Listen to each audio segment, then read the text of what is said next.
schlick, if you would. So we needed a place to change. I can't remember where anybody else was, but we were hanging with Chris and we were like, hey, can we use your room to get changed and get sexy? And he went, sure. So we went there. We met up with Mama Vange, as I call her, which is Chris's mum, and she is a hella cool lady. She is stupid awesome. She's fantastic. Seth had told me and Nicole like the previous day or a couple of hours earlier, something like that. No, it was the same day. It was when we went for lunch and Chris had gone off to do something. He'd gone off to do an interview, and me and Seth and Nicole and Alex were sitting around eating, and he'd mentioned to us that Chris had seen one of these 3A robot thingies, World War robot. I don't know what they are. Well, I know what they are, but I don't know the name and stuff, so whatever. Chris had seen one that he really wanted, but he couldn't afford, and Seth had said that his mum was going to get him it for a surprise. So we were there when the surprise was revealed, and basically the surprise was, to me and Nicole anyway, that she wasn't going to give it to Chris. She was going to keep it for herself, and I thought, that's fantastic. The best thing about it was she had said, I might let you use it for a review. I was like, might. I said, you could like loan it out to him for some money, and she went, that's an idea. I was like, yeah, I like it. She's a very fun lady. Now, me and Nicole really liked her. We said that Chris had picked out well, and he went, yes, I've raised it quite well, and we were like, yeah, you've raised your mother well, sir. So the next clip is basically Chris getting sexy. I recorded it because I think somebody said we should, or at least I thought I should, and well, the footage speaks for itself, so let's have a look at that because we've been talking again for a while. Sexy Chris. I tried making cake and I didn't know what happened, so I'm gonna wipe it in my hair. Wipe it in my hair.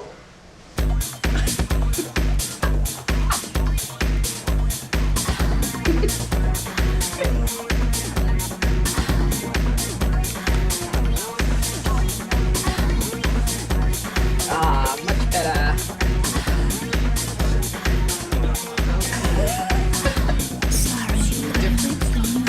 I see the difference. That's headbanging. You got a short hair, it's the easiest way. And then just all like fall down very slowly over the next hour. It looked rather nice for about 5 minutes. Oh yeah. It looked now he's ready to go pimping. There's some good looking cosplayers down there. I got cake frosting in my hair. There you go, sexy Chris. So, once we were all dolled up and made sexy like, we headed to the Hall of Fame, which was $45 for the tickets. And this is where I will mention some of the slightly less great things about Botcon, which is unfortunately to do with the Hall of Fame. The Hall of Fame, I will say, is a nice experience, but it is not worth $45.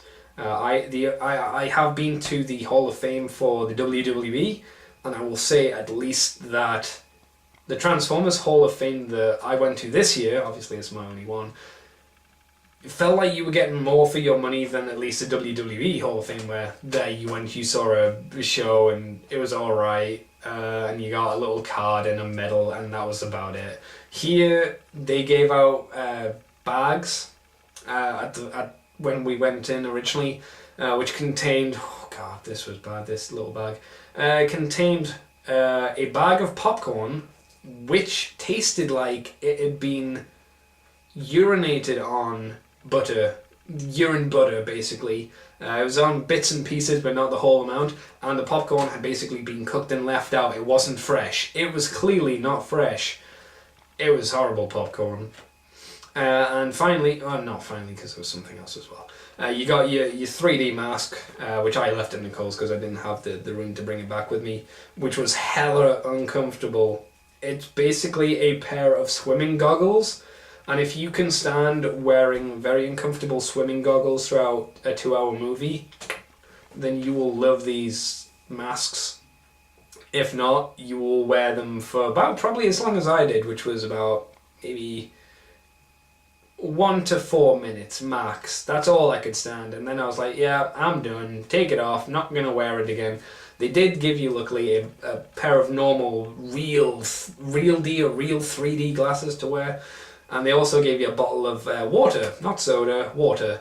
And it was Hasbro water. I kind of wish I'd brought the bottle home because it had a little label on it and it said Hasbro in its logo. And then it said play on. And it's not even brand water, it's Hasbro brand water, which I thought was a myth.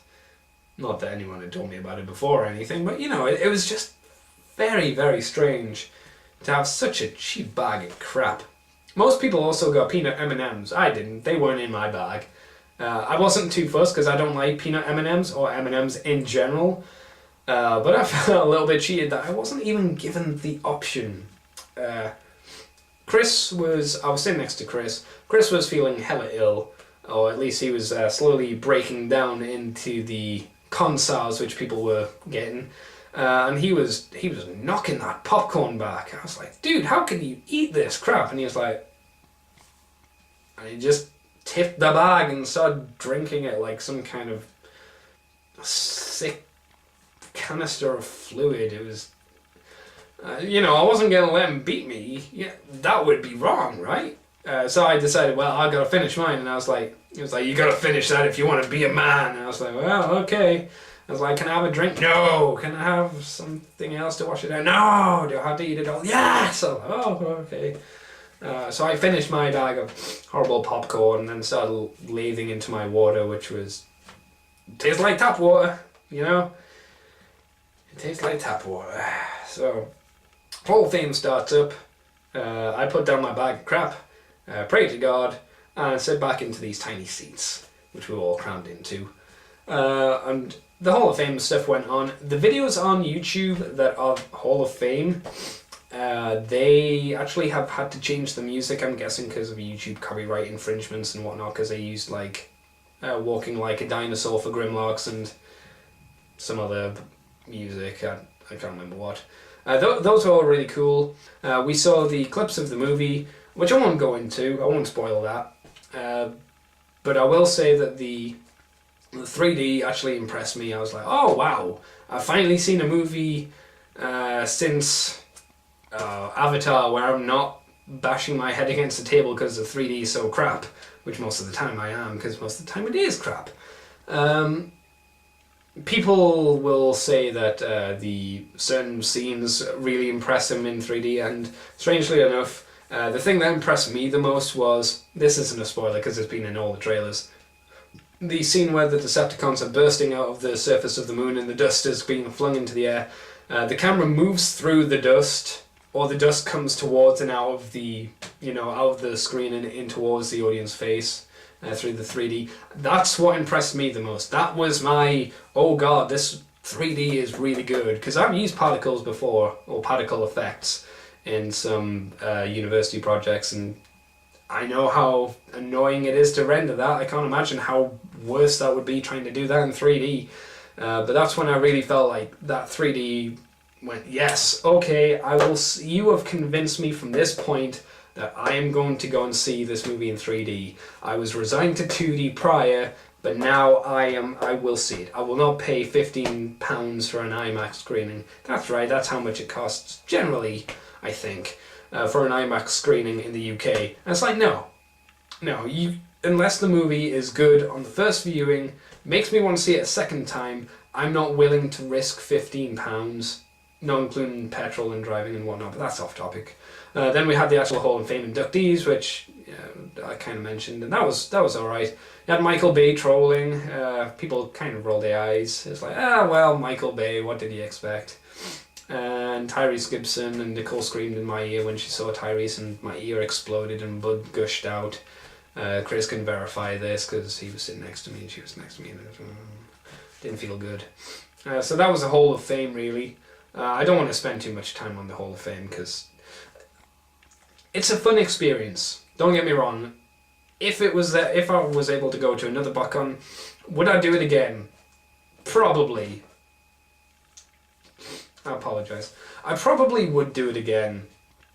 Even if it was another $45 on, because I want to see what they're gonna do to make that worthwhile now. Since the movies are gone essentially after this one, The Dark of the Moon, there's no footage to show. There's no need to hire Michael Bay to come and, because that was the assumption of where this money was going. It was going to Michael Bay to come and make an appearance. Steven Spielberg obviously wasn't there, but Steven Spielberg, did anybody really think he was gonna show up? Come on. I really want to see how they're going to make their Hall of Fame interesting, because seeing some YouTube videos of some dancing robots is fine, but it's not going to blow people's minds. The reason people went, I think, was for the fun times and for some stuff. I don't know, probably wasn't the case that they went for some movie stuff, because I don't think movie stuff was shown last year. However, last year they had more human people inducted, and those videos were the good ones. They were the ones I was interested in and the ones I cared about, because it was a respectful video that showed what they had done and what they were dedicating to Transformers, and I was like, that's cool, that's nice. I prefer to see 3 of these than 8 or 9 of the Transformers dancing, I'm afraid. I wanted more. The Michael Bay one was good, and the Steven Spielberg was good, and you had the Sibanela goodbye video, and you had the Greg Lombardo goodbye video, which were all very cool and nice, but in the end it was like, I don't want to see those dancing robots, I want to see more of the people. Oh, one more thing before I move off the Hall of Fame. Aaron Archer, good guy, stupid man, very, very stupid, because he said the words that you should never say, especially to people who will then go onto the internet and then tell people about what was said, or just generally people who are kind of dicky. He goes, we had a lot of fun making the Erector video, which was very good, by the way. Very, very good, and they put a lot of effort into that. That was the video where I was like, okay, this isn't a dancing robot video, this is effort has been put in above and beyond what they should have done. But he said we had a lot of fun doing it, you could tell, but please don't do it again. Why would you say that to people? We had a lot of fun, but please don't do it again? That's gonna make a lot of douche people go, well, we need to do this, but we need to make it worse.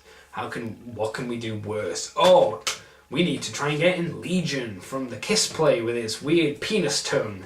If you haven't seen Legion or whatever the hell it was called from Kiss Play, you need to go and you need to look that crap up, because that will freak you the hell out.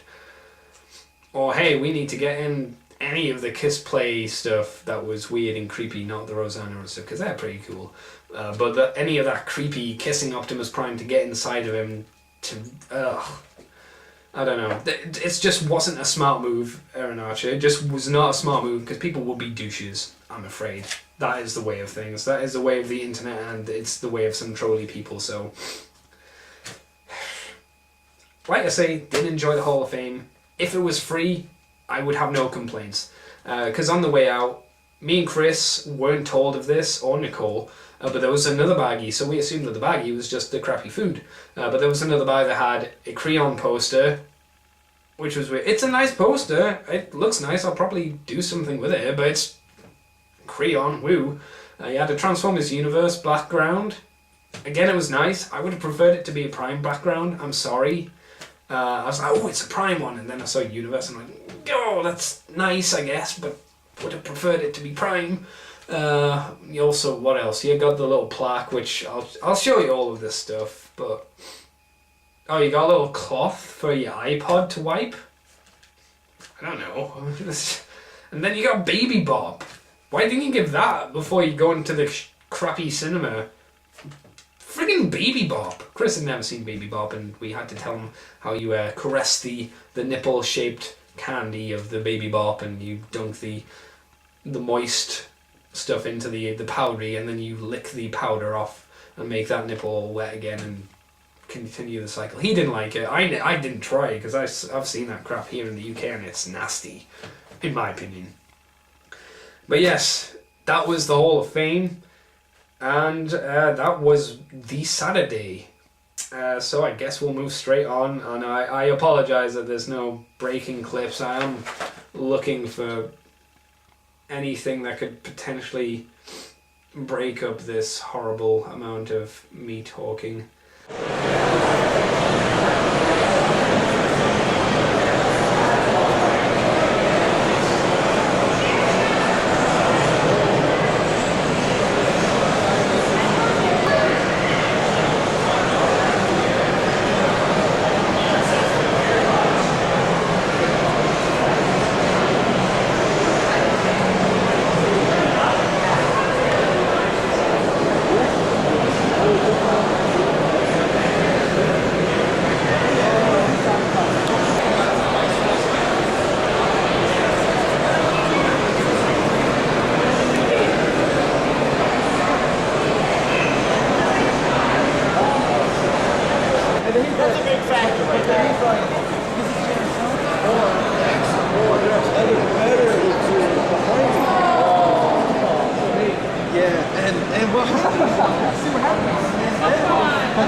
Do you give the best action around dog?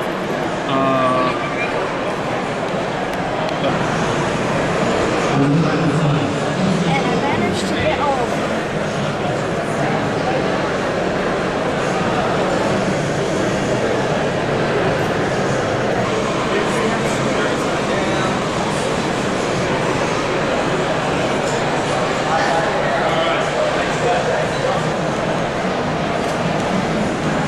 That's a lot of bumblebees. I want that aqua one.